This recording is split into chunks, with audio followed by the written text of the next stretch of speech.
Ibihe byiza kuri wowe ukomeje gukurikira Rugwiro Pro Zone Official. Ibiganiro byacu byibanda ku mafaranga ashingiye ku ikoranabuhanga rya blockchain, ibyo tubirebera hamwe kugira ngo twongere ubumenyi, twinjire mu isi ya Web3 tubibyaze umusaruro. Uyu munsi tugiye kuganira kuri update ya Pi Network, aho yamaze gushyirwa muri dashboard zacu haradukorera mining nyine. Ku muntu ubutabona aya matangazo rero abasabwa gukora update cyangwa se ivugurura rya application ye, agareka gukoresha version ishaje ahubwo agafata version nshya. Amakuru ahari nuko ubu Pi Network yamaze gutangaza uburyo bushya bushobora guhindura isi ya artificial intelligence cyangwa se ubwenge bukorano na application cyangwa se application development burundu. Tekereza uri gukora application ugakoresha AI nka Claude, ChatGPT n'izindi nyinshi zitandukanye, hanyuma mu minota mike gusa iyo application ikaba ihise ijya muri ecosystem ya Pi Network ikagera ku bantu barenga miliyoni 100 nkuko bitangazwa na Pi Network ko abayifite turenga miliyoni 100, ariko abari verified bamaze gukora KYC imibare iheruka gusohoka hanze ni miliyoni 60. Abo bose bakabona application bakoze. Uyu munsi tugiye rero kurebera hamwe ibijyanye na Pi App Studio cyari cyo, uko AI created apps zizajya zinjiza ibijyanye n'umusaruro kandi zikaninjizwa muri Pi ecosystem, impamvu ibyo bishobora kuba byahindura Pi utility mu gihe kiri imbere, n'impamvu bamwe bavuga ko Pi iri kwiyubaka mu bijyanye na future ishingiye kuri AI na Web3 ecosystem.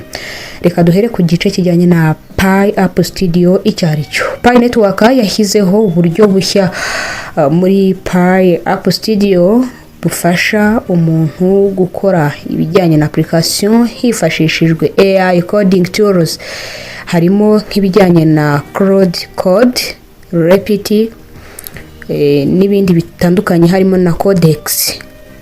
Abubaka ama application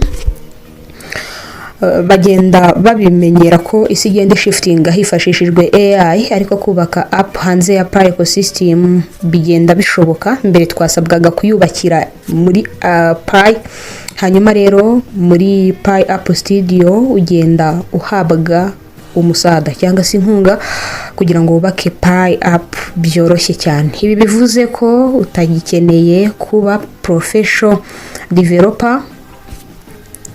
N'umuntu usanzwe ufite idea ashobora gukora application. AI ikagufasha gukora icyitwa coding. Ubundi mu busanzwe kuba developer muzi ko hakenerwa ibijyanye n'amakode HTML n'izindi zitandukanye.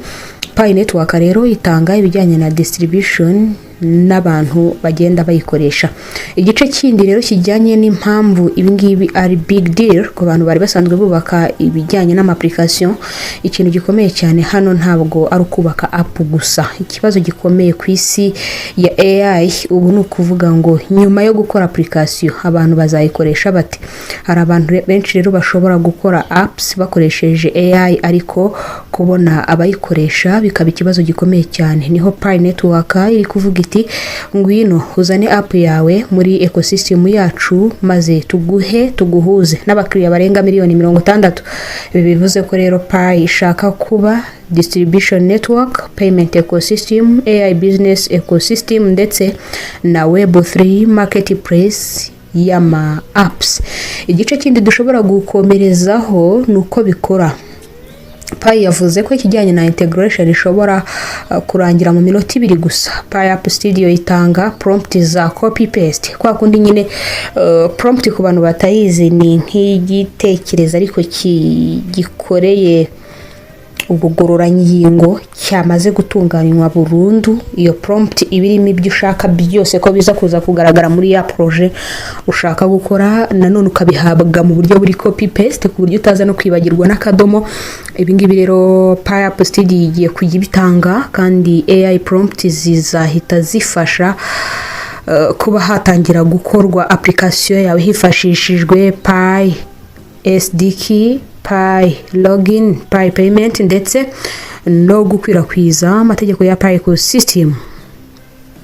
Ukagenda umenye nyine uko rimwe na rimwe rikoreshwa.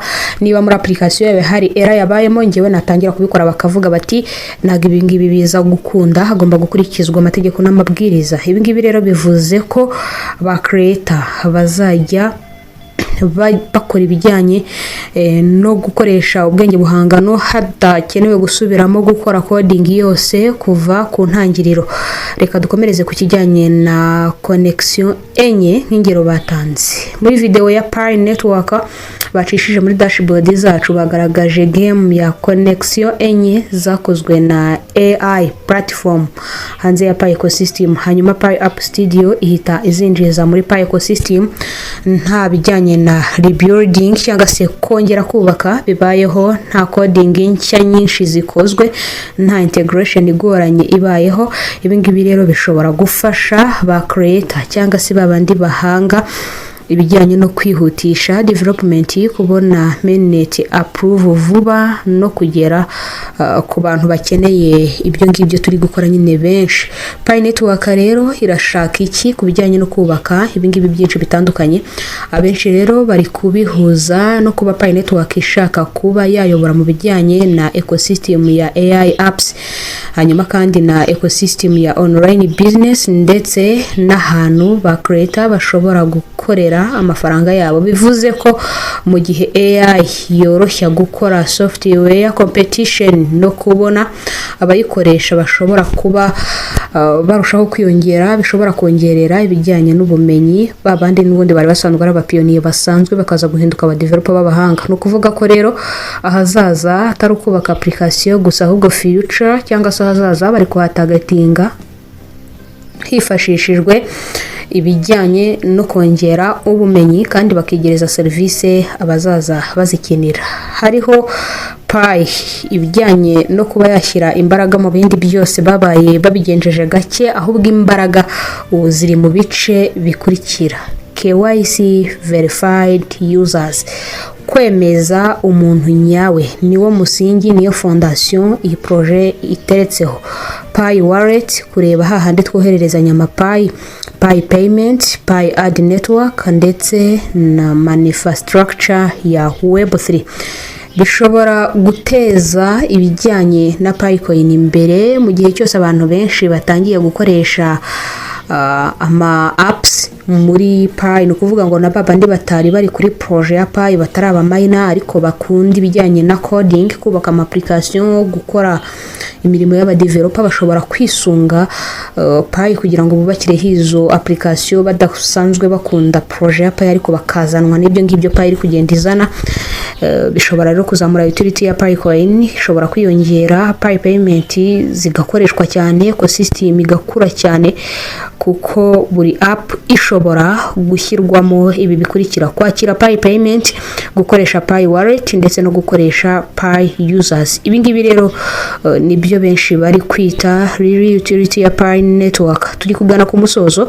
Wowe urabona Pi Network iri kwiyubaka nka future ya artificial intelligence cyangwa se ubwenge bukorano dusoma mu mpine nka AI, wongeyeho web3 ecosystem, ubona bishobora gutanga iki mu bijyanye n'imikorere ya Pi Network? Urandika igitekerezo cyawe muri comment. Niba rero ukunda aya makuru nk'ibigezweho kuri AI, crypto, web3, ecosystem service n'ibindi byinshi bitandukanye, urakanda subscribe, ushyireho like kuri iyi video, hanyuma na sharing iki kiganiro kigere ku bantu benshi.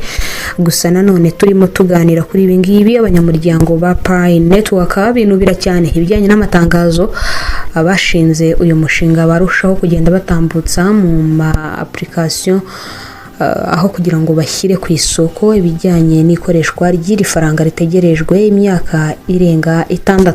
Bagira bati amatangazo muyagabanye mutubwira igihe dushobora kuzakoreshereza iri faranga rya Pi. Bo bakidefanda bavuga bati turacyafite byinshi byo kubaka, abantu bihanganye nibakomeze bihangane, igihe kizagera tubahe ibintu bimeze neza cyangwa se final product, bya bindi nyine bidasabwa kugira ngo hagire ikintu bongeraho. Mu gihe abandi bumva ko Open Mainnet yatinze ariko ko TMC ko ibifata. Reka dusoreze ikiganiro cya none. Ndizera ko buri muntu wese ku ruhande rwe aba afite kote yuko abyumva. Nimba uri mu bantu babona ko uyu mushinga nubwo watinda hari ikintu kinini ushobora kuzahindura mu gihe wabuje, hari n'abatera joke bati ntago ari uwacu n'uwabuzukuru n'ibindi byinshi bitandukanye, ariko byose hamwe bishobora kuzagenda neza igihe cyose dukomeje kuba update muri uyu mushinga. Ndagushimiye we twabanye, wakoze cyane kutwumva. Imana ikurinde.